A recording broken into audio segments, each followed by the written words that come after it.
breaking news at the real time. Don't forget.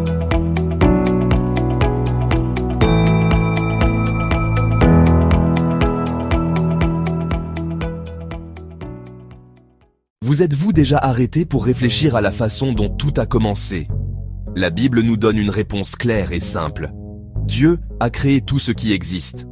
Il n'a pas utilisé ses mains comme un potier. Il n'a pas utilisé d'outils comme un charpentier. Dieu a utilisé quelque chose de beaucoup plus puissant. Il a utilisé sa propre parole. Il a dit que la lumière soit et la lumière est apparue instantanément. C'était un commandement rempli de puissance créatrice. Pensez à l'immensité de l'univers. Considérez le soleil, la lune et les innombrables étoiles. Il a parlé et les galaxies se sont formées. Tout ce que vous voyez, du plus petit insecte à la plus grande montagne, est un témoignage de l'incroyable puissance de la parole prononcée par Dieu. Elle porte l'essence même de sa puissance créatrice et de son autorité sur toute chose. Cette même puissance est toujours à l'œuvre aujourd'hui. Le plan de Dieu ne s'est pas arrêté à la création physique du monde. Il avait un but encore plus personnel et profond. Il voulait avoir une relation profonde avec l'humanité. Pour ce faire, il a fait quelque chose d'extraordinaire. Dieu a envoyé sa propre parole dans le monde d'une manière complètement nouvelle. La même parole qui a créé les étoiles a pris une forme humaine. Cette parole est Jésus-Christ. Dieu a envoyé le Saint-Esprit à une jeune femme nommée Marie. Par un miracle qui dépasse notre pleine compréhension, la parole est devenue un bébé. Il était une personne réelle. Il avait chair et sang, tout comme nous. Il a connu la joie, la tristesse, la faim et la fatigue. Cela nous montre l'incroyable amour que Dieu a pour nous. Il s'est rapproché de nous, partageant notre expérience humaine de la manière la plus intime possible. Nous pouvons facilement accepter que la parole de Dieu a créé l'univers. Nous pouvons aussi croire que cette même parole est devenue homme, Jésus, par le Saint-Esprit.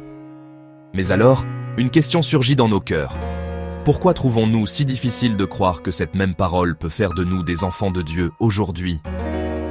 Nous avons du mal à accepter que Dieu puisse accomplir ce miracle personnel dans nos propres vies. Personne regardant son reflet dans une flaque, expression douteuse. Nous nous regardons avec toutes nos imperfections et nos faiblesses, et nous commençons à douter.